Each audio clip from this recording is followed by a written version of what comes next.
Are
you going to live stream or just record? It is live streaming. You're all on YouTube.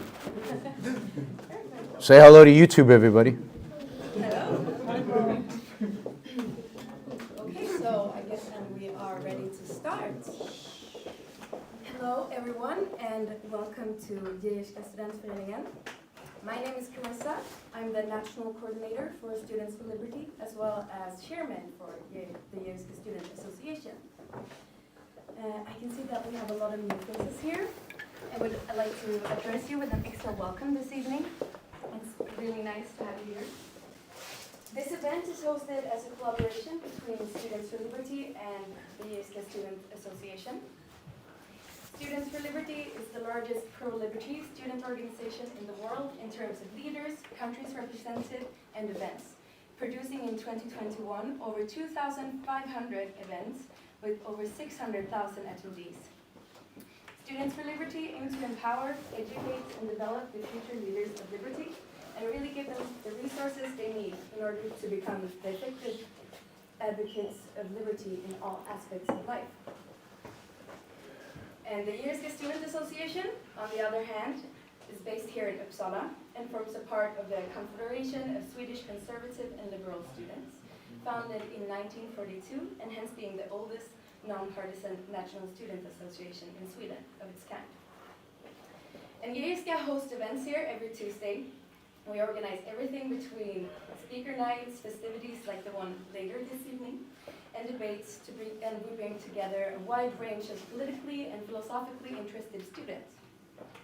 We have a big tent approach, and our members have a wide range of views and opinions. We want to contribute to expanding and sharpening the political and ideological debates in the city. And this is what we hope to do tonight. And if you enjoy it, you are very welcome back to other similar events in the future. So, a bit of practical information. For the next hour and a half, we will listen to Dr. Yaron and have time for some questions. After that, we will have a 30-minute break where you who are staying for the dinner will have to go outside for a minute, and we will rearrange everything in here. 30 minutes after that, we will aim to start the dinner. So, enough with that, and on to who's really the star of the evening. We are very glad to have Dr. Yaron here to speak for us on the topic of the morality of capitalism.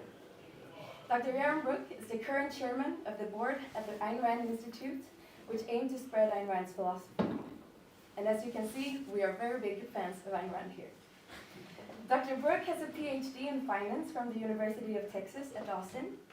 And Dr. Brooke was a columnist for Forbes, and his articles have been featured in the Wall Street Journal and USA Today, among others.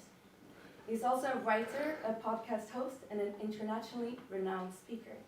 And tonight, he is here with us. Without further ado, let's welcome Dr. Yaron Brooke. Thank you.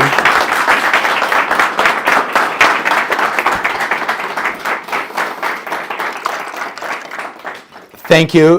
Thank you for Students for Liberty and the organization whose name I cannot pronounce for hosting me. I really, really appreciate that. It is global warming has already arrived in Sweden, it appears. It's really hot in here. All right. A couple of just announcements, and then we'll get to the talk. I've got some flyers here. One flyer is for anybody who, any student who would like to read an Ayn Rand book, whether you have read some or not. You can get a free book. So you just scan the barcode, put in some info, and you get a menu of which book you want, and you can choose the book and download it. If you want recommendations for which ones to download, ask me afterwards. And the second one is for those of you who maybe read some Ayn Rand and would like to join discussion groups of people all over Europe or all over the world. We're forming discussion groups around particular books. And again, scan the barcode, put in your information, and they will contact you about what reading groups are available. And you can see if you'd like to join. All right, so I think those of us, and I assume we have a group here that's made up of generally pro-free market people, liberals, libertarians, conservatives, but who basically agree that free markets, capitalism is good. And it's good because it produces good results. That capitalism produces higher GDP, higher standard of living, higher quality of life. And I think all of those of us who think like that, who say, yeah, capitalism works, we really have to ask ourselves a really important question. And that question is, if it's so good, why are we failing? Why don't we have more of it? Why indeed is the world moving away from capitalism, away from free markets, away from liberty, at least in the economic realm, and towards greater and greater statism, whether it's a growing welfare state or whether it's a growing regulatory state, or some kind of status quo. But there certainly is no movement anywhere in the world, even if there are periods in which we deregulate a little bit and lower the welfare state a little bit. There's no place in the world right now that is systematically moving towards greater free markets. There's just no movement like that. And places that used to be like that, Sweden has definitely gone a long way from when you were much more socialist 40 years ago to today, but it's halted. It's not a continuing path. And there's no momentum around that path. And, the United States is for 100 years moving away from kind of the freedom. Even China, which had just some freedom in the economic realm, not in any other realm, but in the economic realm, is moving against that freedom. We're seeing greater statism, greater state involvement. There really is no way I can think of in the world right now where the general trend is towards greater capitalism, greater free markets. And the question has to be, why? Because capitalism is this amazing success. Everywhere that you allow for economic liberty, and to the extent that you allow for economic liberty, you get wealth creation. You get higher standard of living, high quality of life. You get fewer poor people. You get rising standard of living. By every standard of human well-being, capitalism is a good thing, materially. So why don't we embrace it?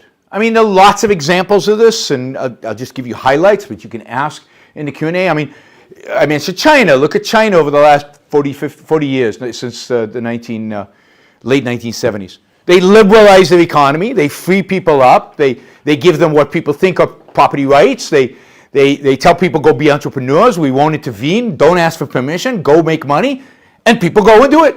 And they build and they create. And about 1 billion people have come out of poverty as a result of that. The greatest movement out of poverty in all of human history.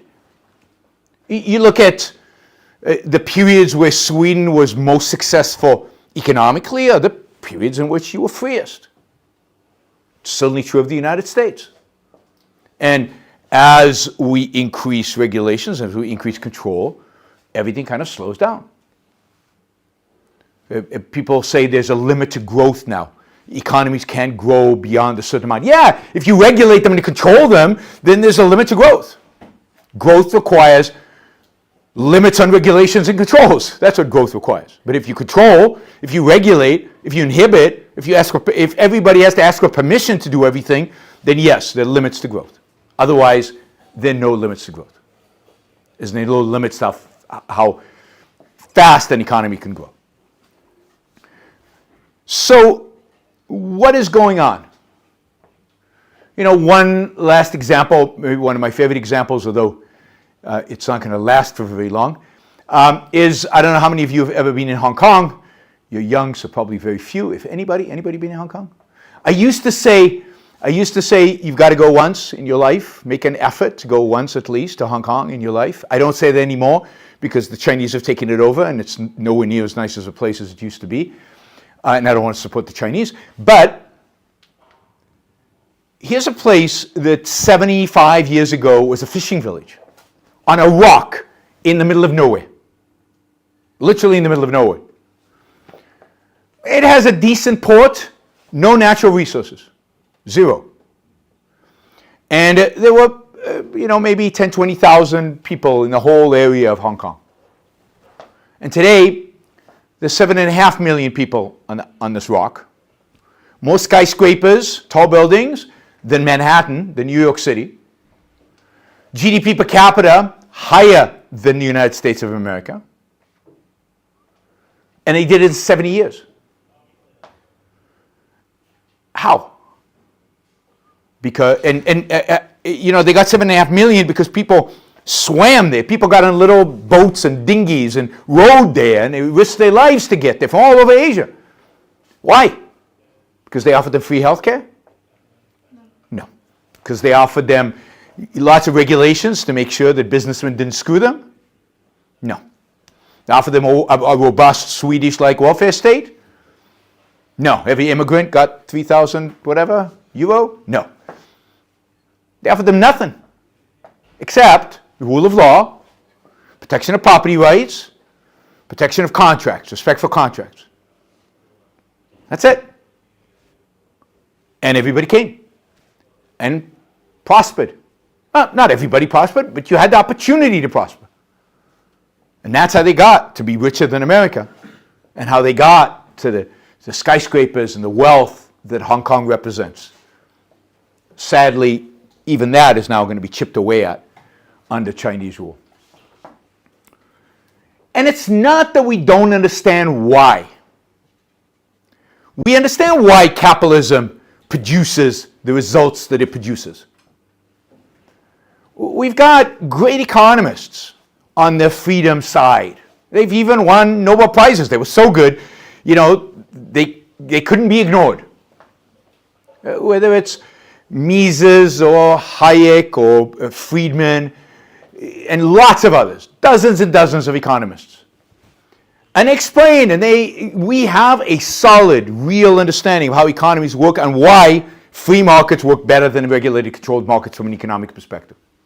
All of that has been done and has been spoken about, and we've educated people about it, and we put the word out there, and everybody knows. And yet they all ignore it. Nobody cares. We still, in America, I'm sure maybe in Sweden, you don't have a minimum wage, do you? No. But in America, we do. You guys are smarter than we are. So we have a minimum wage. Now, every economist in the world knows, every economist in the world who still is an economist, rather than a political hack or an ideological, imbecile. I was looking for the right word. I'm not sure imbecile is the right word, but something like that. Knows that minimum wage creates unemployment among the least able, right? The least educated, the poorest, the youngest. They're the ones who are going to be unemployed because of minimum wage. It's basic economics, supply and demand. And yet, it doesn't matter to anybody. We keep voting, raising it. Let's raise it. Right? It doesn't register. Rent control. There's one thing all economists, even crazy leftist economists, agree on. Rent control is bad. Where the state determines what the rate can be and how much you can increase it from month to month. It's bad because buildings don't get maintained and the quality of the building deteriorates and there's no incentive to build new buildings. Lots of reasons. Does that stop anybody from rent control? No. It has lots of advocates. So something is going on here that's not about economics. Something is going on here that allows people, in a sense, to evade the success of capitalism. Now, let me be clear in terms of what I think capitalism is So I think capitalism is something we've never really had. We've gotten close, but we've never really had. I think capitalism is where all property is privately owned. I think capitalism is where the government is separate from the economy, where there's a separation of state from economics, where you have no regulations, where you have minimal taxes, where the state does police, military, judiciary, and leaves us alone, basically. That's capitalism. We've never had that. But, and the communists say they never had communism, right? They never had it purely, but this is the difference. The difference is that the closer you get to socialism, the closer you get to death and destruction. The more people die of starvation. The poorer people get. Every experiment in socialism moves in that direction generally, whether people literally starve or they just get poorer. And even moderate forms of socialism move us in that direction to some extent or another. Exact opposite happens with capitalism. The more we move towards freedom, towards free markets, towards less regulations and less controls and less redistribution, the richer we get. And the richer almost everybody, at least everybody who's willing to work, gets. So, while we've never had capitalism, we've been closer, we've been further away, we've moved in that spectrum, and you can see the results. So why is capitalism hated? Why are most of the students, I assume, in Uppsala University socialist, or at least on the left of center? I assume that's true. Otherwise, you'd be the only university I know of anywhere in the universe. Right? What is it about capitalism we hate and despise? Well, what is capitalism about fundamentally? What's the fundamental activity that we engage in a free market? Indeed, why do we go into the marketplace? What are marketplaces for? What's the purpose of a marketplace? So, why does Steve Jobs make the iPhone? Yes, I use my iPhone. I use it in every talk I ever do. I find ways to use my iPhone even when I give a talk on the war in Russia or something, Why do you make an iPhone? Why does Steve Jobs make an iPhone?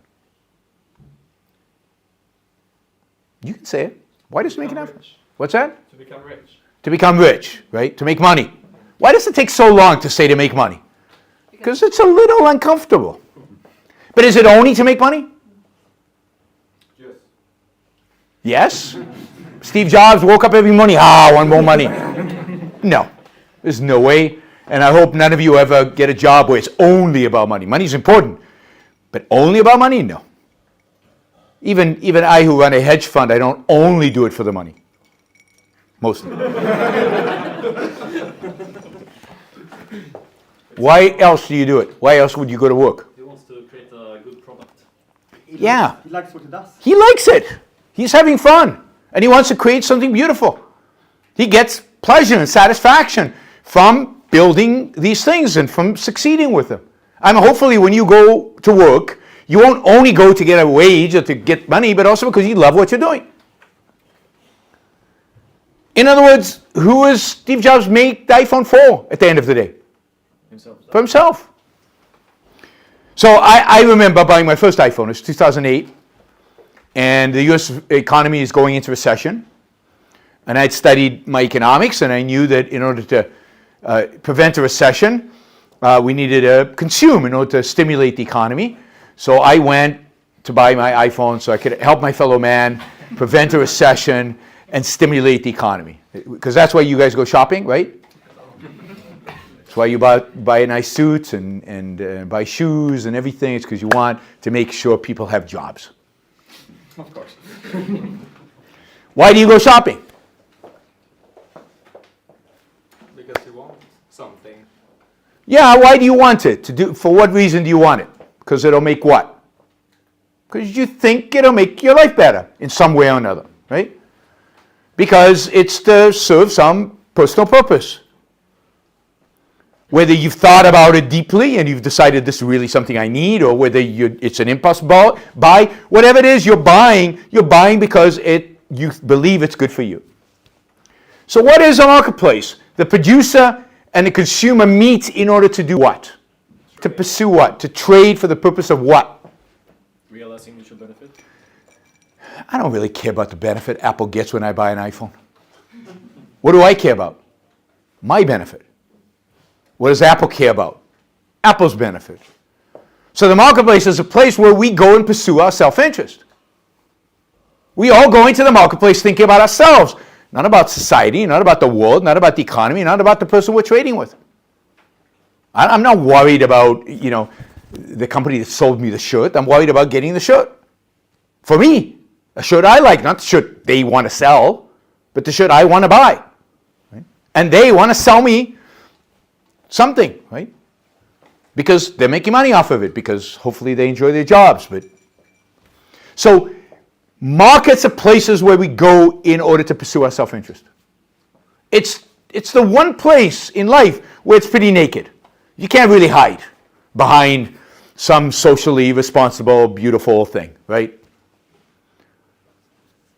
What do we think about self-interest from an ethical perspective?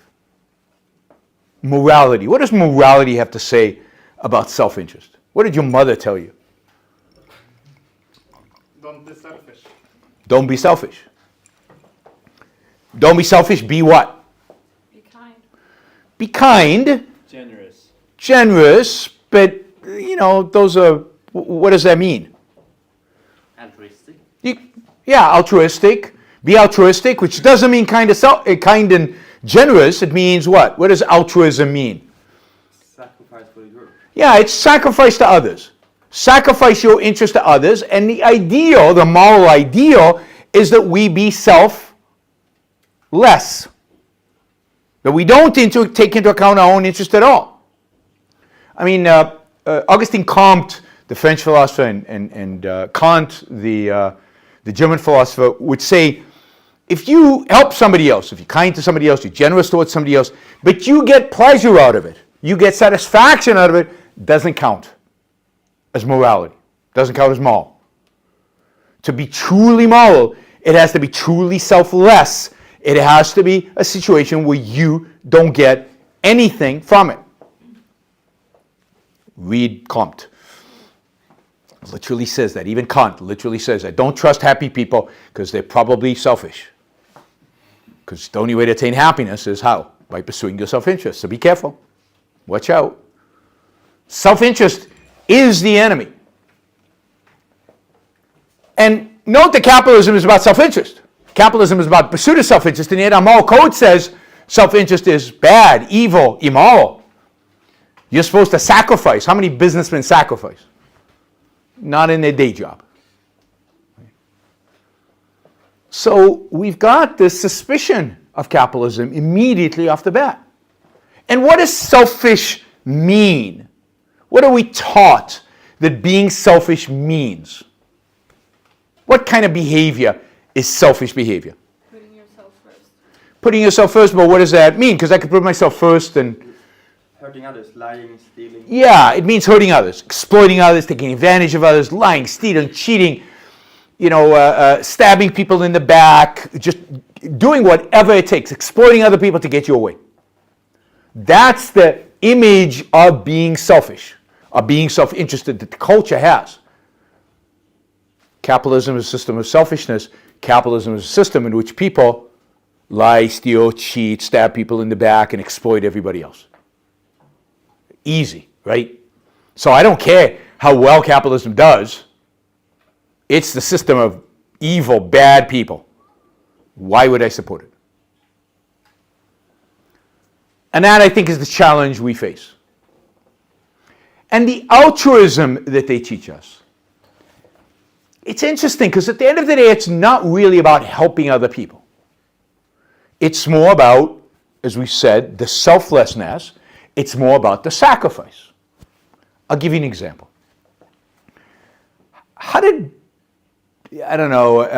Post-COVID, I usually use Bill Gates as an example. I mean, do you guys hate Bill Gates now, post-COVID? I don't know.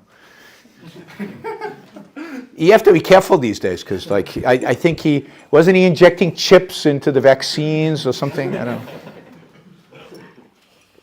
buying all the farmland in the United States to control our food supply. It's pretty amazing. But there's a reason why they have conspiracy theories about Bill Gates. Because Bill Gates is what? Rich. Successful. How did he become rich? How did Bill Gates become rich? By exploiting others. That's an interesting interpretation. But no, reality, how did he become rich? What was the company he started? Microsoft. What did Microsoft, and Microsoft made an enormous amount of money. Gazillions of dollars, right? And Bill Gates became at the time the richest man in the world because he owned Microsoft.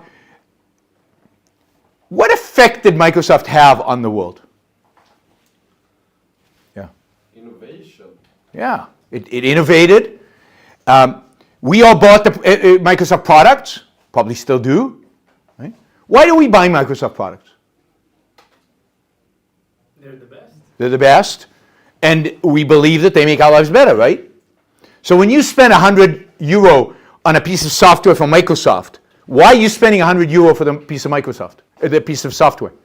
Because you can get €100,000. Yeah, because you believe that this $100 piece of software is going to return to you much more. That you're going to benefit a lot more than €100 from this piece of software. That's why you're willing to spend $100. And you spend €100 over and over and over again over the years because you know that keeping up with this is part of the business, and your business or your personal life requires this in order to get better. So you are better off for buying Microsoft. So how do you become a billionaire? You become a billionaire by creating a product that millions and millions and millions, maybe hundreds of millions of people want, are willing to pay you for more than it costs you to produce it. Why are they willing to pay you for it? Because it makes their lives better. So you could say that the only way to become a billionaire in a market economy is by making people's lives better. But not a few people. It has to be hundreds of millions of people, maybe billions of people. I would argue Microsoft has made pretty much every human being on the planet better off. You know, even people in Africa who get aid, who've never used a Microsoft product, how does the aid get there? Somebody on a computer figuring out the supply chain and the quickest route and the cheapest route, right? There's no way Microsoft product hasn't touched the food between when it was produced until when it got to whoever's consuming it down the road. Everything is being touched. And indeed, that's true of most billionaires. Billionaires are billionaires because they've made the world a better place to live. Because they've made other people better off. That's why people keep buying from them. I know, Steve, what's his name? Bezos has made my life significantly better. Amazon is now, it makes so much sense to buy from Amazon. Particularly, I live in Puerto Rico, so if you live on an island, it's very difficult to buy stuff on the island. Everything is shipped in. And getting stuff from Amazon, particularly during COVID, was a lifesaver. My life's better off because Jeff Bezos created Amazon. He became a billionaire because it's not just me. There are billions of people like me. Okay, so Bill Gates became a billionaire because he made the world a better place. Because hundreds of millions of people's lives were better. How much moral credit, not economic, moral credit did he get for that? Do we build highways, name them after Bill Gates, and statues all over the place, and the Pope is thinking of making him a saint because he's helped more people than anybody in all of human history, maybe? No. No. I mean, we hate the guy. As a culture, we hate the guy. Why? He helped so many people. So why do we hate him? Envy. Part of it's envy, part of it's ignorance. People have a zero-sum mentality and they don't get that he helped all these people. But the reality is he did. So beyond envy, what is it that makes us hate him? Because he made money off it. Yeah, he benefited from it. You're not supposed to benefit from helping other people. And how do we know that? Because when we look at other people that we do admire morally, they don't benefit from it. Like, who do we admire morally, ethically? Who's kind of the ideal? Jesus. All right. I have to make a disclaimer. I hope I don't offend anybody, although I don't think you get in trouble by offending Christianity, right? Yeah, Jesus. And why Jesus? Why is Jesus this moral hero? What did he do that makes him a moral hero? Ultimate sacrifice. He sacrificed himself for what? Everyone. For everyone. He sacrificed himself for other people's sins. We sinned, he got punished. Has there ever been a bigger injustice? He didn't sin. Right? He wasn't penalized for his sins. I can understand that, right? Do something bad, you get penalized. No. I did something bad, he goes on the cross. How's that right? That's like the definition of injustice. But that's exactly the point. The whole point of altruism is he died, he sacrificed, he suffered the worst kind of death, right? Unbelievably painful, for other people. The ultimate self-sacrifice. He didn't benefit one iota from it. Right? Oh, well, he became a god, but, put that aside. Didn't benefit one iota from it. And that's the point. And look, in the West, that's our symbol of morality. We have it everywhere. Little crosses that we all wear, right? Of a human being tortured to death on a cross. Can't think of a more horrific image than a cross. And yet we worship it. That's our moral code. Our moral code is a moral code of self-sacrifice, of blood and suffering and death. It's bleak. It really is. What's another example? Example that's often used, I don't know, is Mother Teresa. Right? Mother Teresa gave up kind of a middle-class living, went off to Africa, helped poor people not die. She made a point of never helping poor people achieve anything because she believed the meek shall inherit the earth, so she wanted a lot of meek people. She didn't want them dying, so she prevented them from dying, helped them prevent them from dying. Helped thousands of people. She didn't help as many people as Bill Gates, even when it comes to preventing from dying, I bet you. But she's a saint, and he's not, because she never benefited from it. She was never rich. She never lived in a nice home. And indeed, the contrary, if you actually read her diary, she was miserable. And I think that's what makes her a saint, that she was miserable. She didn't enjoy what she was doing. She hated it. It caused her to doubt her faith, caused her to do a lot of soul searching, right? But she was always in angst. She was never happy. Wow, that's a saint. Or take Bill Gates himself. He's a bad guy when he's making money. Making money is creating a product, he's making the world a better place, he's employing hundreds of thousands, if not millions of people. A whole industry comes about because of him. And we don't like him. But he leaves Microsoft. Leaves all of that. And starts being a philanthropist. And starts giving his money away. Now, we kind of like him. Why do we like him? Because he's done philanthropy, which doesn't change the world. The world is never changed by philanthropy. Again, helps a few thousand people, maybe hundreds of thousands of people. But it doesn't have the impact that a Microsoft has.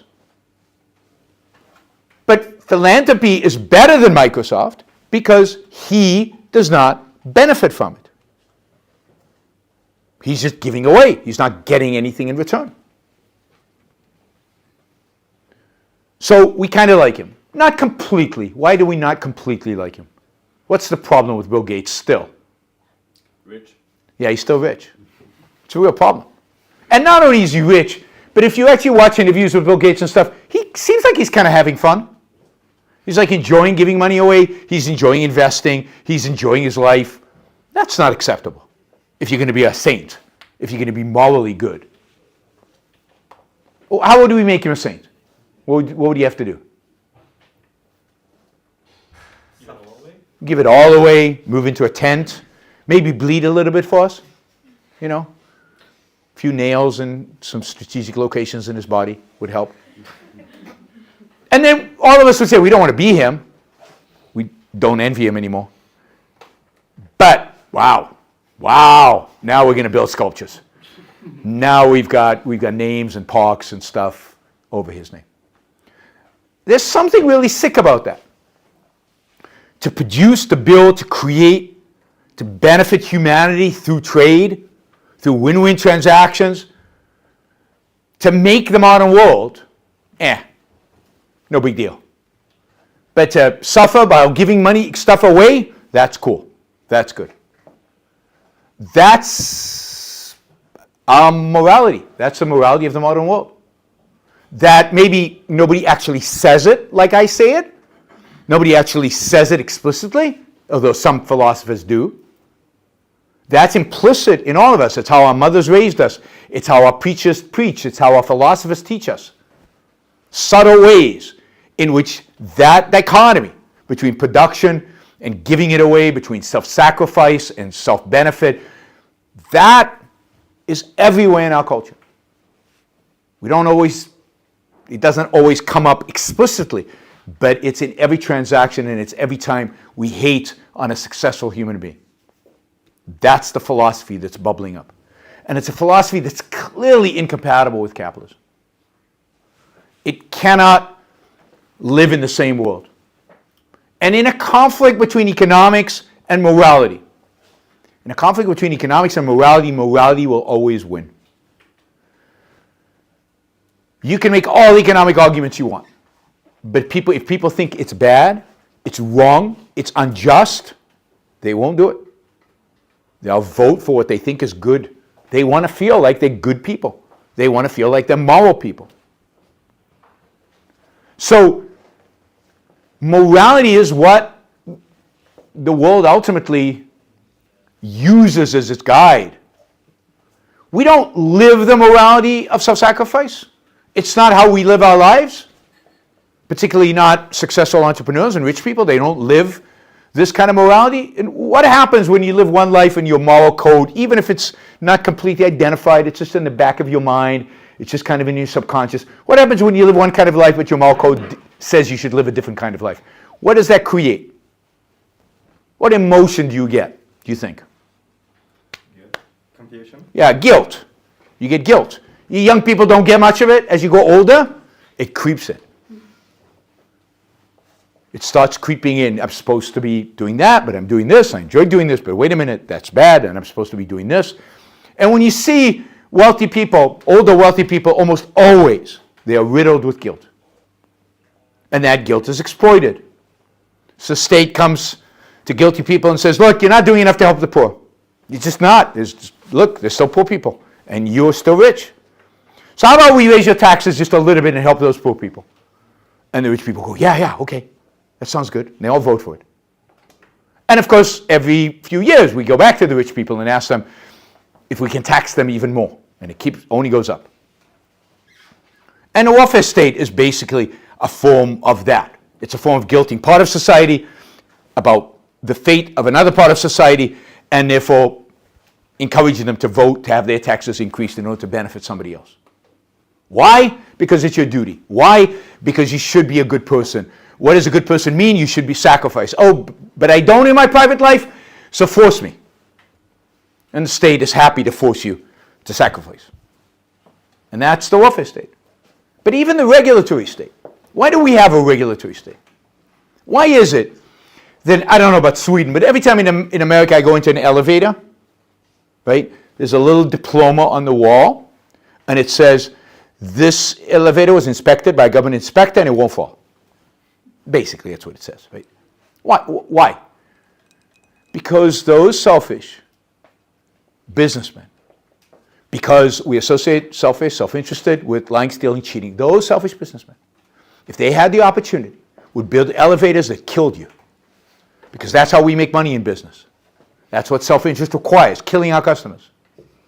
Right? If there weren't food inspectors, we'd all be poisoned at the restaurants. Right? If there weren't elevator inspectors, the elevators would fall. If we don't have government, your self-interested motivation would kill us, all of us. So we need, because we know businessmen are bad people, we need a little government agent sitting on their shoulder, just checking to see what they're doing, making sure that they don't overstep, signing off on what's okay and what's not. And they're not self-interested, because what do we know about government officials? They don't have self-interest. What motivates government officials? What motivates the bureaucrats? Duty. What's that? Duty. A duty, but duty to what? Common interest. To the common good, yeah, the public interest. Common good and the public interest. They're not about money. They don't get a bonus. They don't have shares. Their wealth doesn't increase. They're in it for the public good and the common interest. Yeah. And they know what the public good is, and they know what the common interest is, because they have superpowers. Right? Because I don't know, none of us know what the common good or the public interest is. Are you guys in communication with the public? Where is the public? I see a bunch of individuals here. We can call this a group, but we don't have a group consciousness, and we don't have a group interest.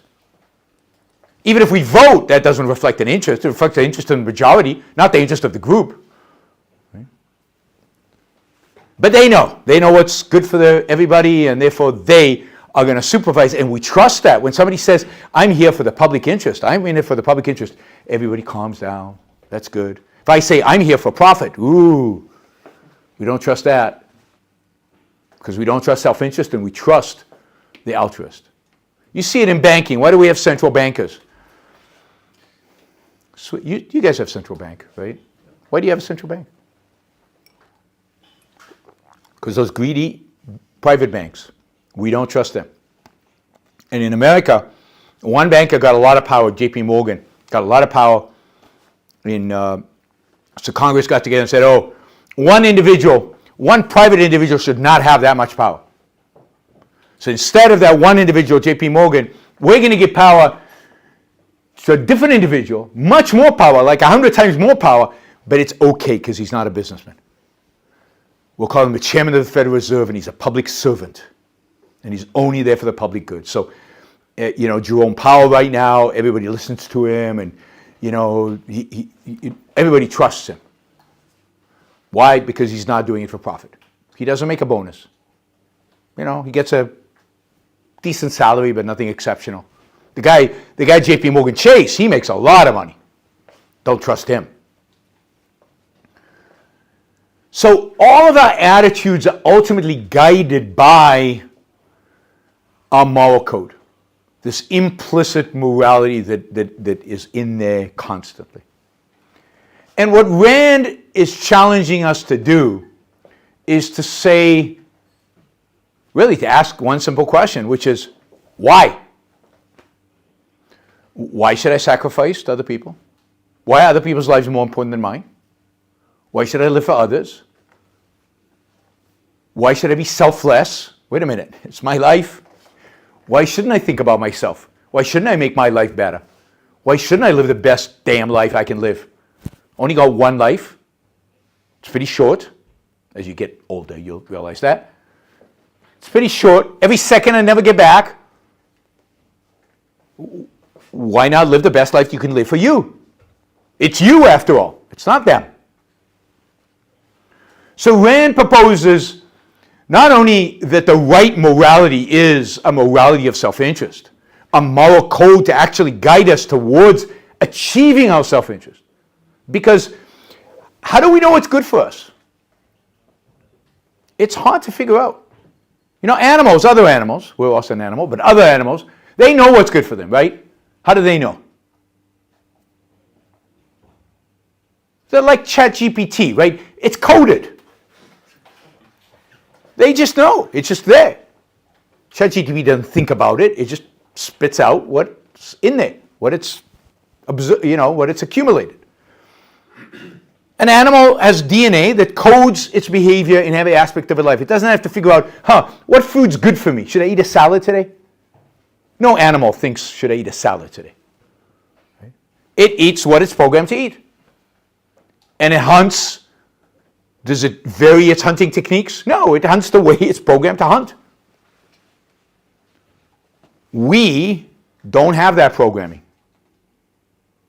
You go out there, and nothing in your coding will give you an indication of what to do in order to survive.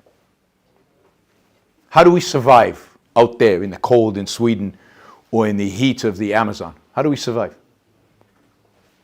What's the one thing we have to do in order to survive? Adapt. Yeah, but how do we adapt? And by the way, we don't adapt. Like we adapt our environment to us. Like We have to think about it. what's that? We have to think. Yeah, we have to think about it. We have to figure it out. So the way we survive is by figuring stuff out. We get to the prairie, there are lots of big animals, we try chasing them, doesn't work. We're too slow. Jump on the back of a bison and bite into it, doesn't work. We don't have fangs, we don't have claws, you're just not going to be successful. Right? There's just no way for us human beings to use our physical strength to survive. It's not the way in which we survive. What do we have to do? We have to think. We have to figure stuff out. We build weapons, we build traps, we get together in groups and have strategy, hunting strategies, right? We have to use our rational mind in order to survive everything. Agriculture does not come naturally to human beings. Some genius had to figure out that you drop a seed and you water it, a plant grows. And then 10,000 years later, some entrepreneur said, I can make an industry out of this. Probably burnt them both at the stake. We don't like people with new ideas. But our survival depends on our ability to reason, our ability to think, our ability to use our mind. So if our survival depends on that, shouldn't that be our primary value? Shouldn't that be the most important thing to us? The thing that we want to be is rational beings? Exercise that rationality? Because the other thing about human beings is we don't have to be rational.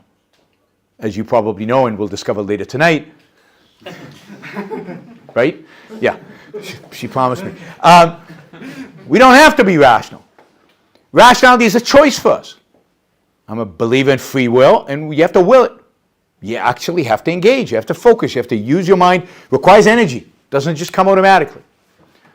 So for Ayn Rand, morality is about pursuing your self-interest, which means learning how to survive and to thrive and to flourish in the world. And the only way to do that is to be rational. And indeed, lying, cheating, stealing, backstabbing, all bad strategies, all failures to achieve success at living. If you don't believe me, spend a day lying, see what happens. Things will not go well. They never do. So, if we care about our quality of life, our standard of living, we care about freedom, if we care about capitalism, yes, we need to engage in a political debate, in an economic debate and all of that. But I think much more fundamental, much more important is we need to engage in a debate about morality. We need to have an alternative to the moral code that is prevalent in our culture. We need to have an alternative to the altruism, self-sacrificial morality that exists today. And the only alternative I know of is Rand's alternative. I mean, she follows Aristotle. Aristotle also has a self-interested, egoistic morality, slightly different than Rand's, but in the same direction. But that's the kind of morality, that's the kind of orientation towards self-interest, towards flourishing, towards success that we need to have. We need to be able to defend capitalism not only on the basis of economics, on the basis of wealth, on the basis of flourishing, but we need to explain why flourishing is good. And that individual flourishing is good, and individuals pursuing their flourishing is what nobility is, what virtue constitutes. And for that, we need a new moral code. So what capitalism really needs is, for us to achieve freedom, what we really need is we need a moral revolution. And a moral revolution is much harder to attain than an economic one. It's much harder to question people's morality than to question their politics. Politics is superficial at the end of the day. It's driven by something deeper. And morality is that deeper thing.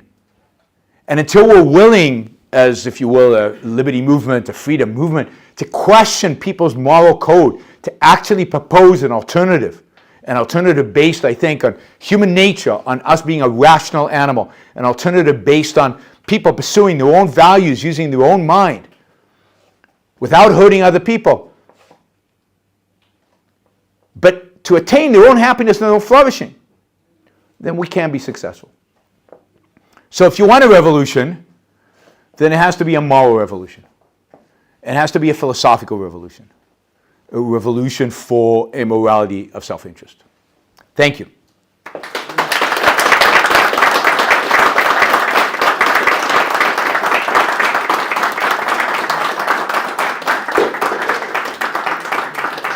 All right, questions? Oh. What do you think are the most important works of art that have influenced people to become more anti-capitalist? Anti-capitalist? Yes. Wow. Like literature.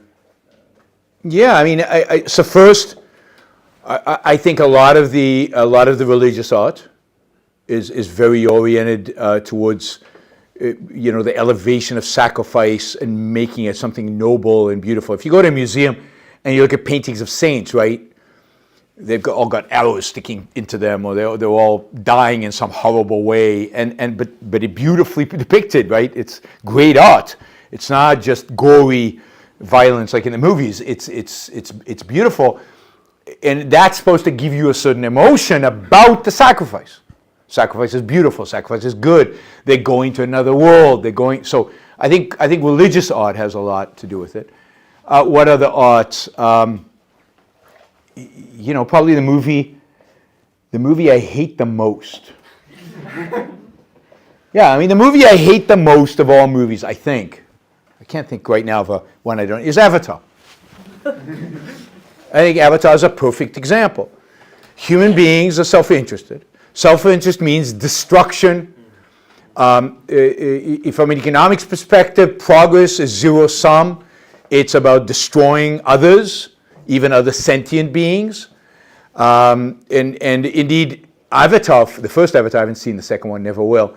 But the first one, doesn't he end by joining the other species because being human is so despicable and disgusting that you can't tolerate it, so he has to become something else?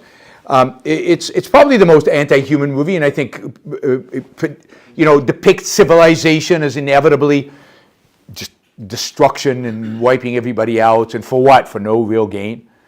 Not to say that civilization has not done horrible things, but this is on a whole new scale, I think, even of the horrible things that have been done in the past for civilization.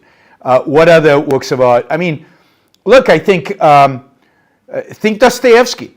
Right, Dostoevsky is probably maybe the most powerful of all of them, right? Jordan Peterson loves Dostoevsky, right?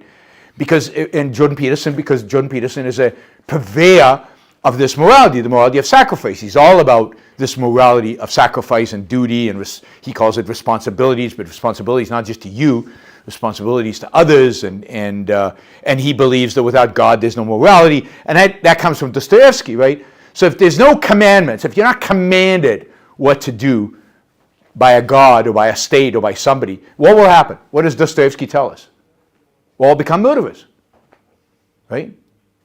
There is no morality without something, right, external to us, not inside us, external to us, dictating us to what we should. And of course, when you're searching for meaning in life, where should you search? Inside you? God forbid. Out there. That's where you're supposed to find meaning. But what is out there? Meaning for you, it has to be inside you. It has to be what you value, what you want, what the kind of person you want to be. It's not meaning over there, And so I think Dostoevsky, very powerful literary figure that presents that is trying to defend Christian morality, a morality of sacrifice. I'd say, think of Superman. You guys see Superman? What's Superman? Why does Superman do what he does? Does he like it? No. He doesn't enjoy saving the world. And usually the world slaps him around and doesn't like him. He doesn't do it because he likes it. He does it out of a sense of duty. Does he ever get to go? Can he ever get to go? No, he's never going to get Lois Lane, right? He's always going to be alone. He's always going to be miserable.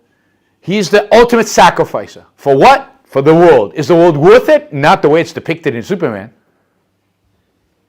One of the things I liked about the Batman trilogy, remember the Batman trilogy, the Christopher Nolan trilogy, is it's like you live through 3 episodes of him saving humanity and humanity spitting on him and hating him and everything. And the nice thing is that the 3rd episode ends with him doing what? Have you read Atlas Shrugged? Who's read Atlas Shrugged? Yeah, with him shrugging, right? Where is he at the end of the third episode? He's in a coffee shop in Paris, and he's not going back. He's going to live his life. He's had it with saving the world. Good for him. Because sometimes the world's not worth saving. And he's not enjoying it. He's not getting any benefit from it. He hates the people around him because they deserve his hatred. So he goes off with the girl, and they're in Paris. But only Christopher Nolan has the guts to do that. No other version of Batman ends like that. So almost all of our movies, in one way or another, present that. Have you ever seen a movie where the rich entrepreneur is a good guy? Iron Man. Iron Man is the closest, and then what is he? What do we make him in order? Because we can't have a real hero. How do we undermine him? He's a cynic and a skeptic, and he's constantly moaning and complaining. I mean, he's not a hero, not in the full sense of it. I mean, I used to give my students this assignment. I taught finance, I taught morality and finance, a course on morality and finance, which a lot of people told me immediately, that's a 2-minute class, right? There is no such thing as morality and finance. But that's the cynicism of our culture. And I used to give them an assignment, find a movie in which a successful financier is a good guy. And there's maybe 2 or 3 in the history of cinema. And the same with businessmen. If you ever seen a movie called Mr. Black, maybe. And one of my favorite finance movies, anybody who's interested in finance, my favorite finance movie is Other People's Money with Danny DeVito and Gregory Peck. It's a must-see. It's really, really well done. And Danny DeVito's excellent in it. Anyway, so most artwork. Yeah, in the back. Yeah, thanks for the talk.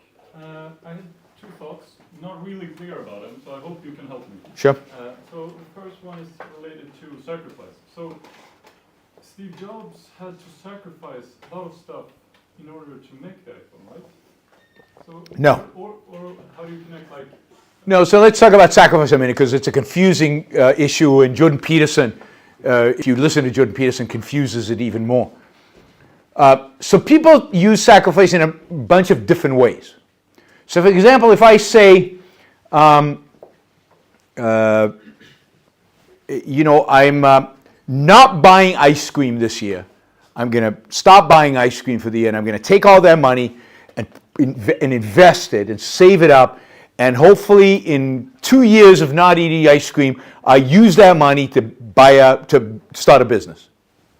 And you would say, well, you're sacrificing the ice cream for your business. But that's perverse. Because sacrifice is losing with expectation of getting what in return? Nothing or something less important. But what you're actually doing is investing. Right? You're actually investing. Yes, you're giving up an ice cream. There's a trade-off. Everything you do in life, there's a trade-off. I'm here. I could be somewhere else. That's a trade-off. Did I sacrifice that other thing in order to be here? No, that's ridiculous. I wanted to be here. That's why I'm here. Right? I gave up the other thing because it was less important to me than this. So you're constantly in life trading things off. So Steve Jobs, gave up a lot of things in order to produce the iPhone. For example, he didn't produce other things, or he spent less time with his family, but he did it because the thing, producing iPhone, was the higher value for him. But isn't that the same way everyone who uses the word means it? I mean, the martyrs with all the arrows, I think they must have thought that taking all those arrows is somehow more important. Yeah. But the question is, more important to whom? Right? More important to their life? Yes, more important in some grand scheme, a mystical scheme of the world. And I'm saying that's a false way of thinking about the world. So, for example, why would I, as somebody asked me the other day, right, why do I do these talks? I travel around the world, it's exhausting, speak in front of a group of people, and I'm going to change, 3 people's minds maybe, and the world's not going to change in my lifetime, and I'm never going to see capitalism in my life. That's why they even bother.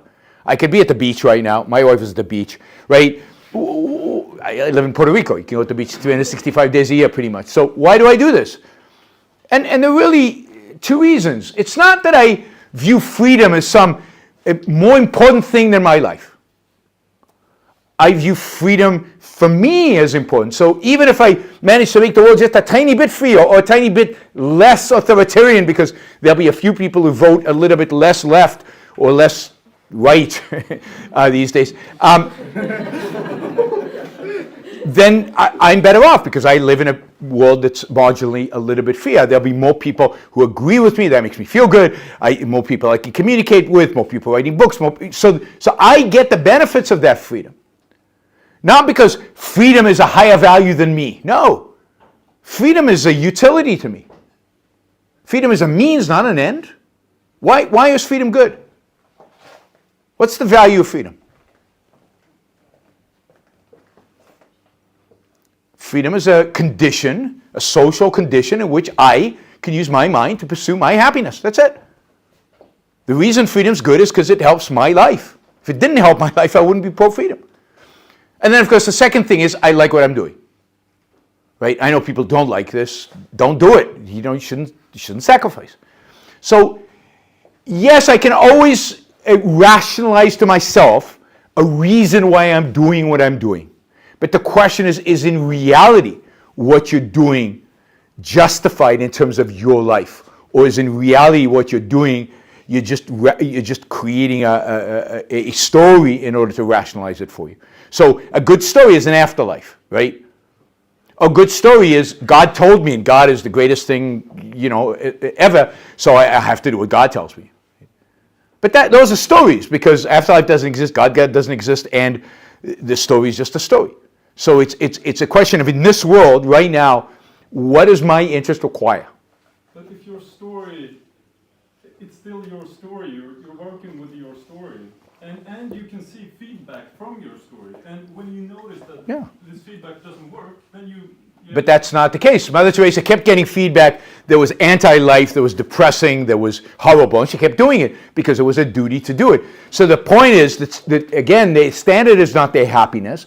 Their own standard is not their well-being. Their own standard is not success in life. Their own standard is misery. I consider that an evil standard. And that's sacrifice. Sacrifice is when your standard is, I'm doing this because I'll be miserable. That's not a good standard. So that's a sacrifice. You're losing from it, objectively losing from it. That's what a sacrifice is. By an objective standard, you're worse off for doing it. And people repeat it. I don't know how many of you people know people who repeatedly do things that they know are bad for them. And they do it over and over and again, knowing full well that they're bad for them. There are lots of reasons to do that, but part of them are moral reasons. I don't think that's a good strategy in life. If you know something's bad for you, stop doing it. Only do things that are good for you. And think about it. That's the other thing. Most people don't think about it.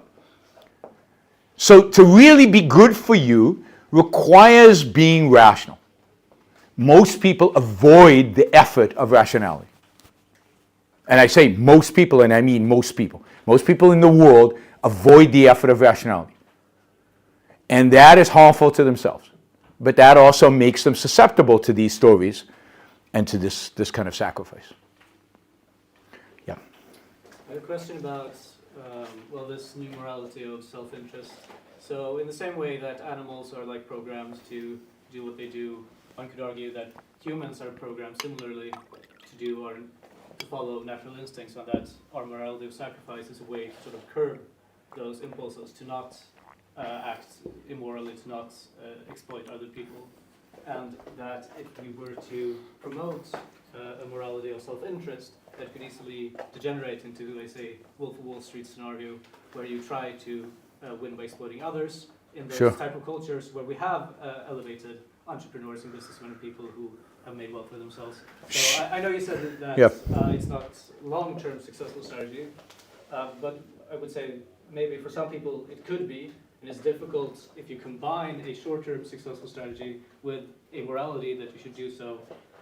So how do we prevent that, and how is this morality of self-interest different to that, or is it different at all?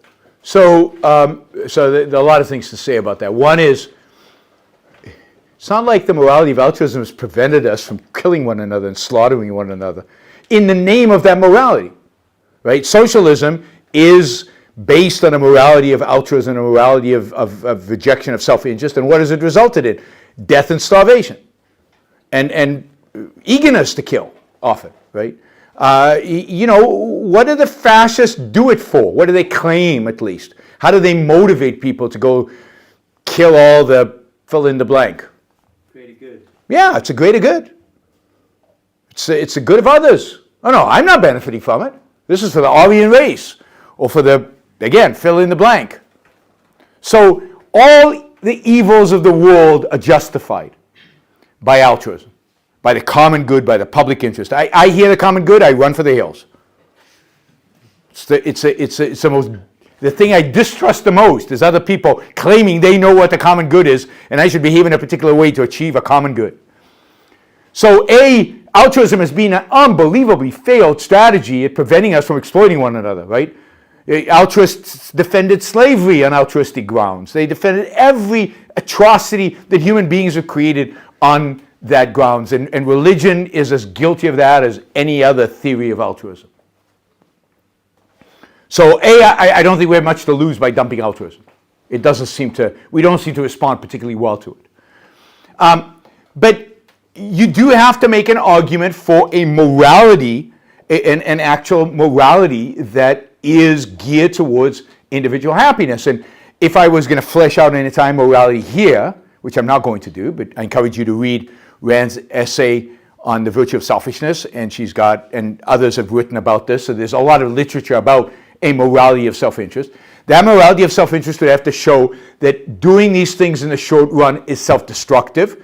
Not only you lose pretty quickly, doesn't take very long, and you suffer, and that it doesn't enhance your well-being. That is, being a cynic, lying, stealing, cheating is a disaster. And I can give you examples of people. You know, Bernie Madoff. Do you know who Bernie Madoff was? Guy, largest pyramid scheme in human history. Got caught. Who caught him? Do you know who caught him? His brother or something. His sons. His sons turned him into the police. The police couldn't catch him. They tried a number of times. They couldn't find the fraud. His children actually called him in. So he was sent to jail for a long, long time. He died recently in jail. He said that in jail he was happier than before he was caught.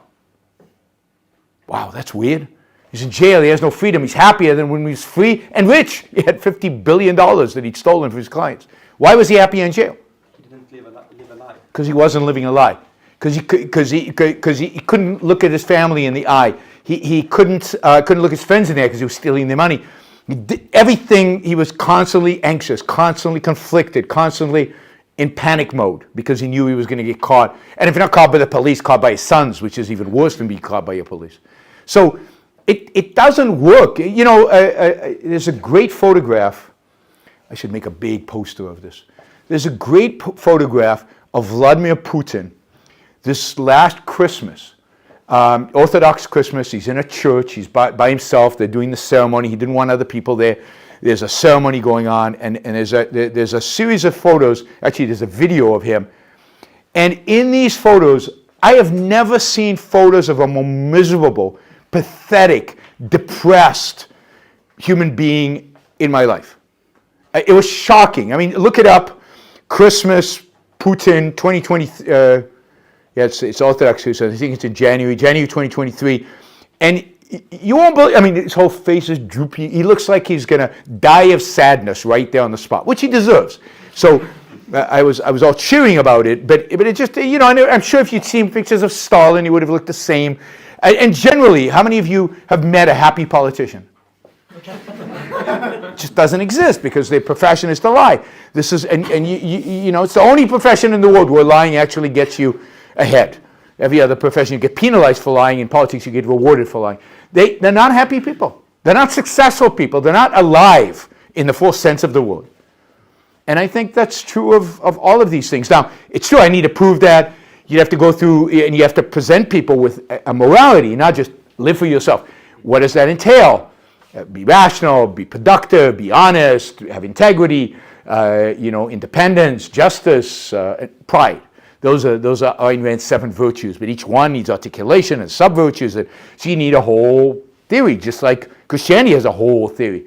The difference is that the origins of Rand's theory are, I think, in human nature and in nature generally, and the relationship between human beings and nature. And most other moral codes are imposed, you know, come from thin air.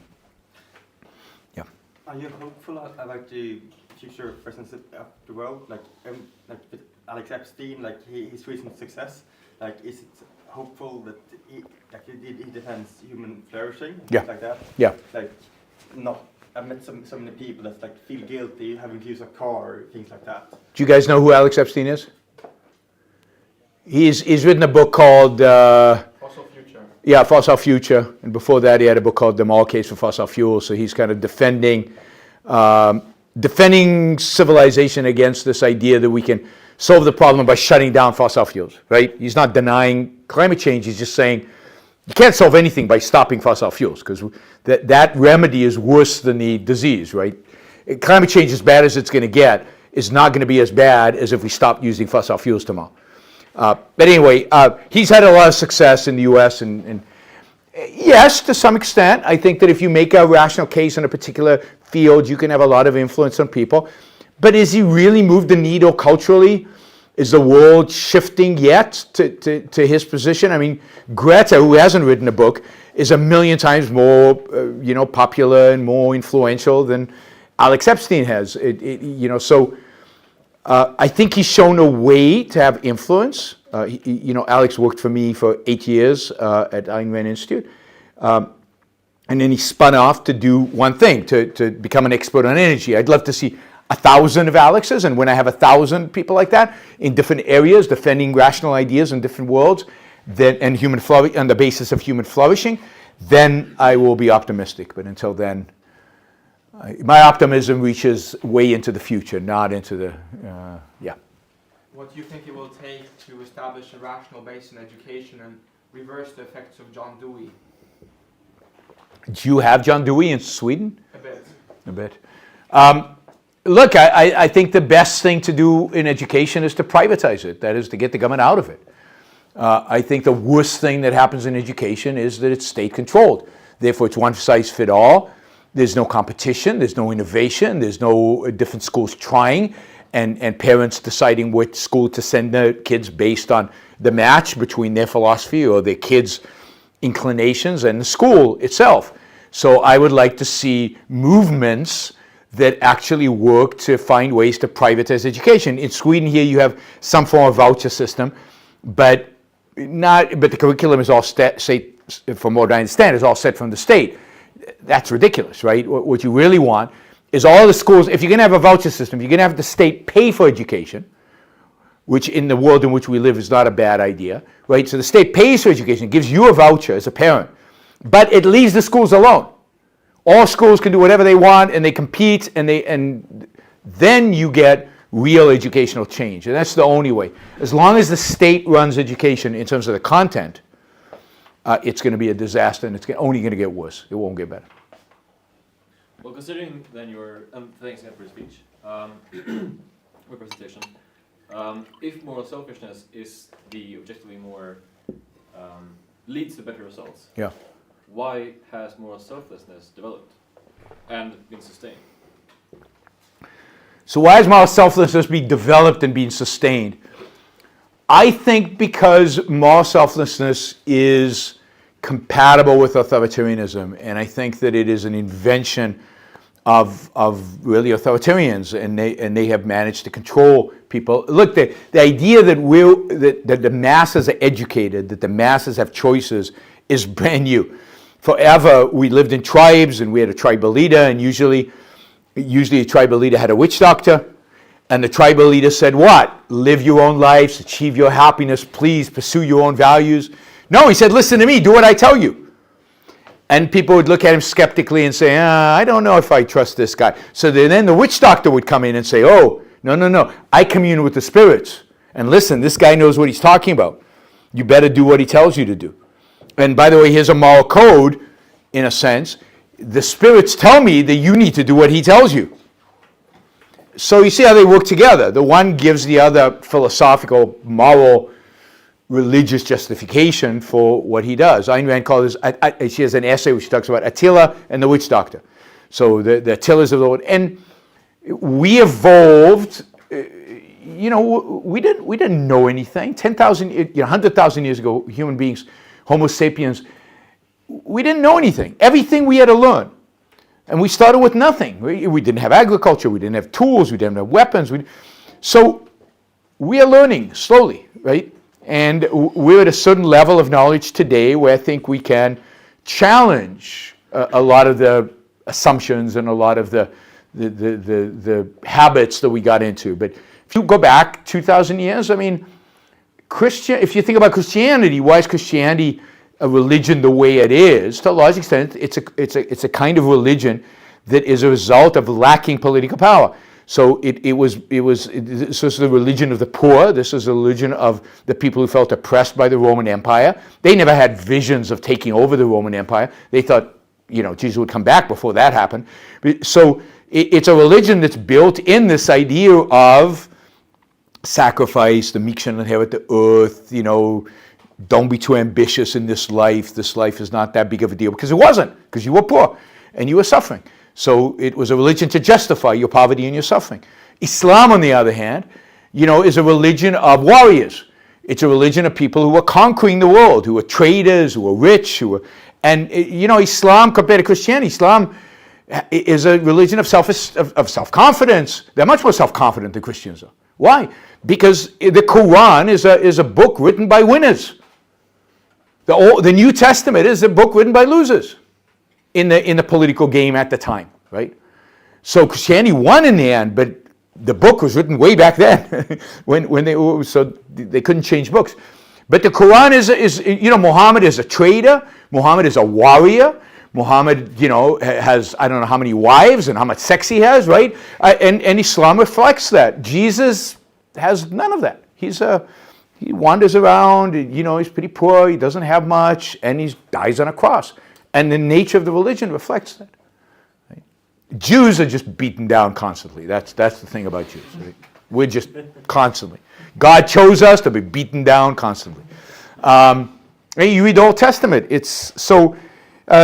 These ideas come out of that more primitive state in which we are in, and a result of the political structures that we kind of adopted when we were pretty primitive and uneducated.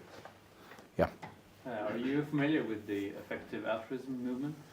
Yes, effective altruism. Very familiar with effective altruism. How can you not be after FTX? Yeah.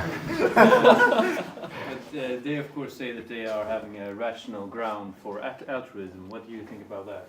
So I don't think they say they have a rational ground for altruism. What they say is they have a rational way of applying altruism. So they accept altruism without really questioning it. And then they say, okay, if we accept altruism, how do we go about the altruism in the most rational scientific method that we can? And so how do we think about it? So what's it? SB, Sam Bamford-Fried. SBF is his name, right? So his supposedly the way he was thinking was, McCaskill, who writes books about effective altruism, the way he taught SBF to think about it is, okay, you're really, really smart.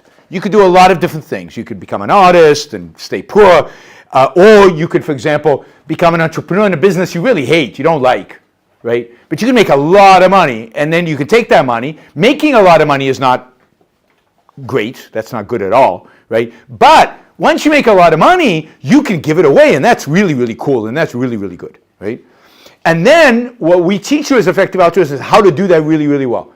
So indeed, effective altruism takes the altruism seriously. They say, don't follow your dreams. Don't do what you're passionate about. Don't choose a profession based on what will bring you the most joy. Choose a profession that will make the world a better place, right? Whether it's because you make a lot of money. And if you can, make a lot of money and then give it away as much of it away. And in SBF's case, give away other people's money as well without asking them. Because that's exactly what he did, right? His philanthropy was bigger than his bank account. But yeah, so they're really, really smart people. I mean, I met a lot of, and they're young, they're typically your age, they're almost all in the tech world, and Silicon Valley's full of effective altruists. Super smart, have no clue about life. Completely detached from reality. Yeah. I would love to hear your elevator pitch on why self-interest is more, or capitalism is more, if you have one. My elevator pitch, I mean, it's easier for capitalism. My elevator pitch for capitalism is, Capitalism is the only social political system, economic system, that allows the individual to pursue, to be free to use his own judgment in pursuit of his own values in the achievement of his own happiness. That's why it's moral, because it's the only system that leaves you free to pursue happiness. So that would be my elevator pitch for capitalism. For morality of self-interest, I would say something like, all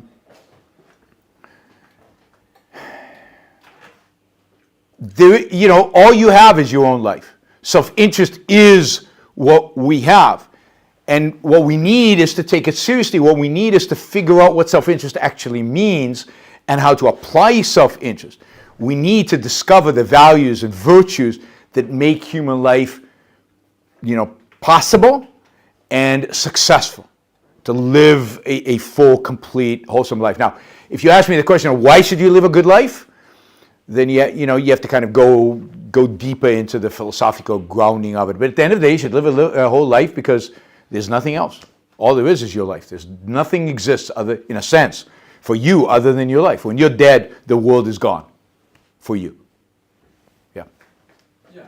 What's your view on from an economic perspective about the future from an economical perspective? I don't know. Look, it's easy to be pessimistic because the world seems to, governments have a lot of debts and people are generally pretty ignorant and they seem to be pretty, educational system is rotting, and it's very easy to focus on all the negatives in the world out there, and yet every time you focus on all the negatives out there, things get better. And, Ayn Rand was writing in the 1970s, and she thought the world was going to end soon because there was high inflation, and the economy was stagnating, and there was no innovation going on. It was really a horrible time. And yet, it turned around and it got better. And every 10 years, people think the end of the world is here, right now. And it gets better. And so I've come to the conclusion that we live, that generally things are going to get better over time. They're not going to get better as fast and as much better as I think they can, which is tragic because, every time we don't grow as fast as we can or don't achieve as much as we can, we lose. But I don't think we're heading towards some cliff that we fall off and we go into the dark ages. I just don't see it. I don't think in a modern world the dark ages is around the corner. It's way out there, and I don't think we'll ever reach it. I think we'll somehow survive all the mayhem that we are creating. And look, politically, we're not in a good place right now. I think the war in Russia is not an accident that's happening right now. I think it's very ominous for the West. I think it's very ominous generally, the war in Russia. But I don't think it's that things are going to get dramatically worse. Although, I fight with this because it's hard to be optimistic, but I tend to be optimistic because I see the amount of talent in spite of the stupidity, right? I see so much talent. The other thing, what's really special about the world as we live it right now? The thing that makes the world right now special is the fact that we actually have 8 billion people engaged. Whereas 10 years ago, you didn't have that. You had 100 million, you had countries, you had regions. Now we're all connected. 8 billion people are connected around the world. 8 billion people have an opportunity to add to the productive ability of mankind. 8 billion people can innovate, can invent, can come up with new ideas.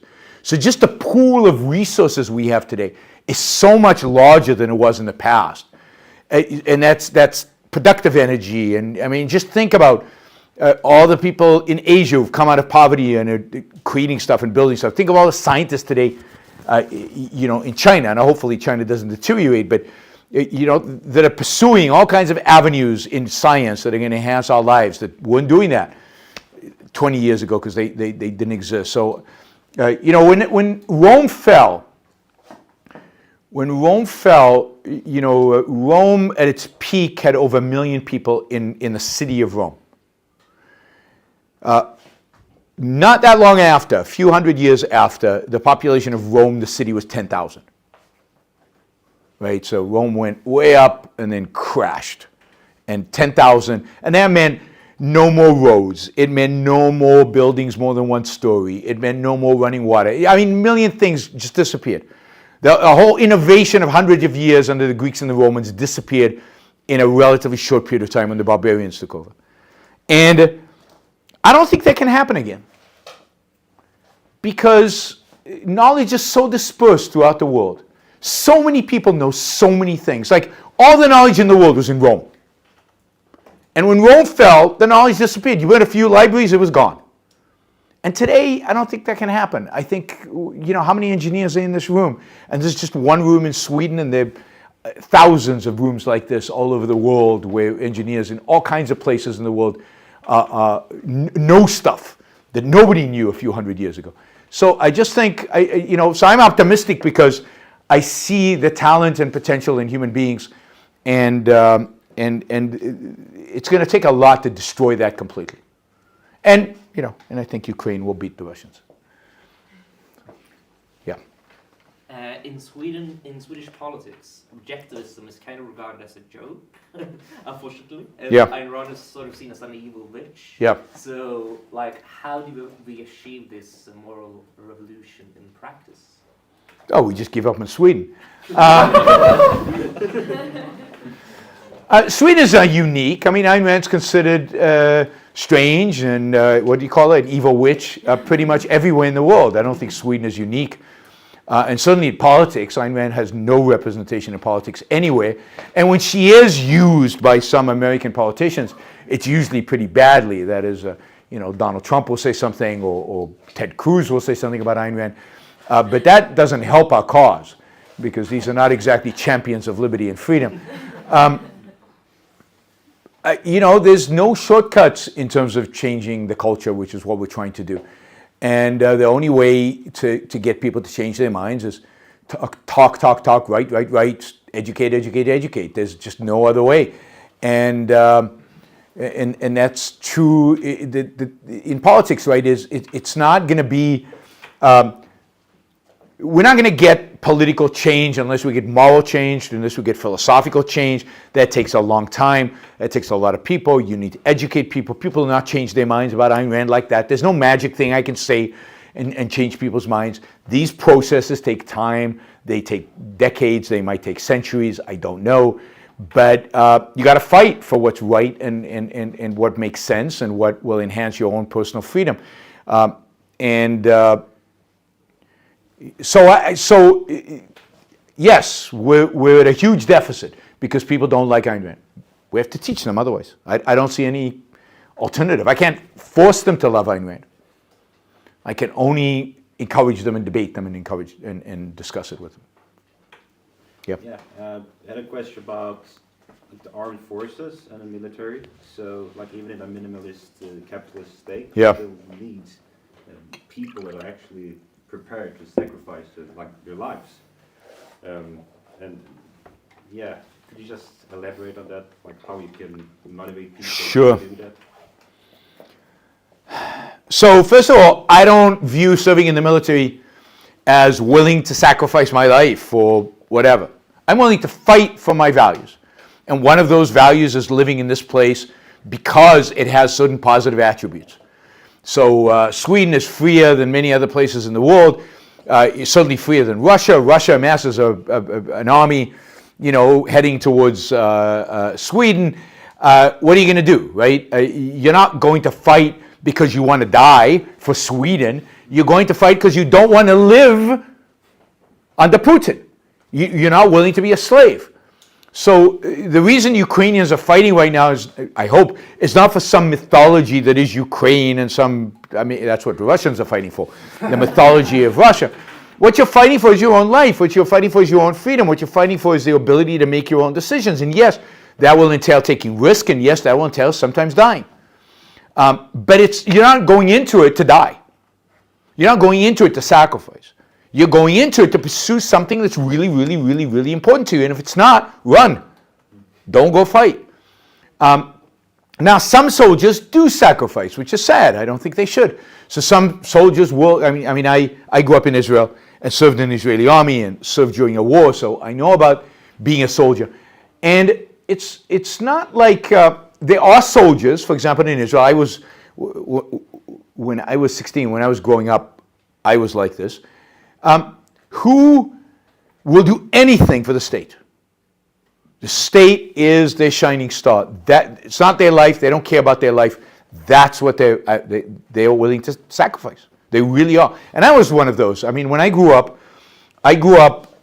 in Israel with this constant theme of you owe your life to every Jew who ever died to preserve Judaism. You owe your life to every Israeli soldier who ever died. Your responsibility is to jump on the grenade as soon as it is thrown. You must die for the country. You must die for the state. And I used to get emotional and get tears every time I'd hear a story about a soldier who died in a battle. And, I'd get, the flag goes up, I would get all teary-eyed. And I bought into it because it was very hard to resist. I mean, every song in Israel, every story tried to inculcate into you the state, right? Israel, that's what, your life doesn't matter. That's what matters. And it's very hard to overcome that. So I read Ayn Rand. It took me a long time, even after I read Ayn Rand, to get over, the teary-eyed flag and jumping. I was just waiting for grenades so I could jump, right? And that's sacrifice. That's stupid. That's anti my life. That's clearly disastrous to me. And I, eliminated that from my psyche as quickly as I could. It wasn't easy, but I did. I'm not jumping on grenades anytime soon, right? But I was ready. I volunteered for the Navy SEALs. I was going to super soldier, ready to die for the state of Israel. That's not what rational soldiers would do. They would consider if they want to go into the army, do they like it, the activity? And then is the country they're fighting for worth it? Not every country is. And third, is it worth it to them, what they're fighting for, their families? And if you ask soldiers on the battlefield, in America, American soldiers on the battlefield, why are you fighting? Why are you in Iraq? Why are you in whatever? And put aside why they really were there, but why were they as individuals there? And they would say, I'm fighting for my family. I don't want my family to have another 9/11. I don't want the family to do X, Y, Z. So it was always about some selfish, self-interested reason that you could connect to their life, that they were actually fighting. Very few said, I'm fighting for the flag, I'm fighting for America. They would say, I'm fighting for my family, I'm fighting for my friends, I'm fighting for my comrades in arms. And so it's personal to them. It's their personal values. And that is what I think a military would be motivated by in a rational society. And look, there's a reason why the Ukrainians are doing as well as they're doing on the battlefield, relative to size and relative to the amount of equipment relative to Russians. They're motivated. Because what are the Ukrainians fighting for? Freedom. What's that? Freedom.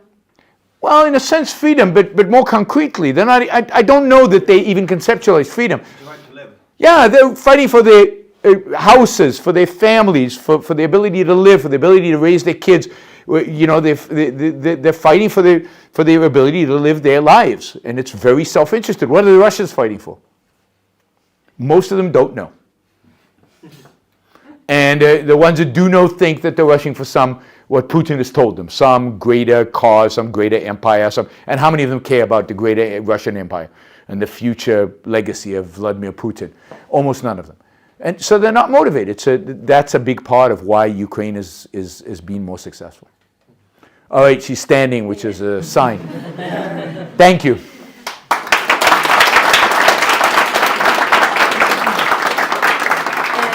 Thank you, Yaron. On behalf of Jeriska and Students for Liberty Sweden, we would like to gift you this book. Wow.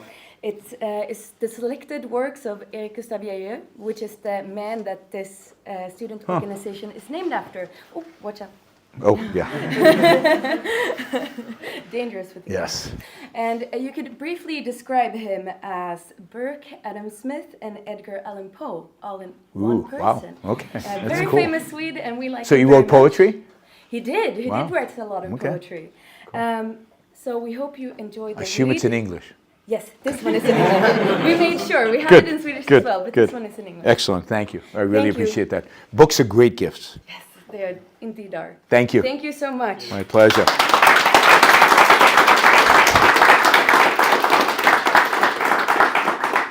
So just some brief practical information.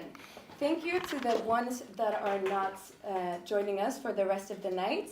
We have some SFL swag in the back. It's for free. It's shirts and books. And also a small reminder about the flyers that are over here that Yaron so nicely explained to you what they are all about. We will gather here for the ones that are staying in half an hour, so at 8 we would like you back here. In the meanwhile, feel free to go outside. We need some space in here to rearrange. There is a great place that I know of that's called Palermo, where you can go and get in between shots if you like. And I'll see you here in half an hour. Thank you so much.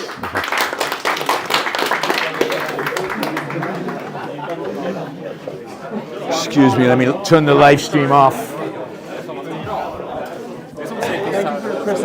Oh, my pleasure. Thank you.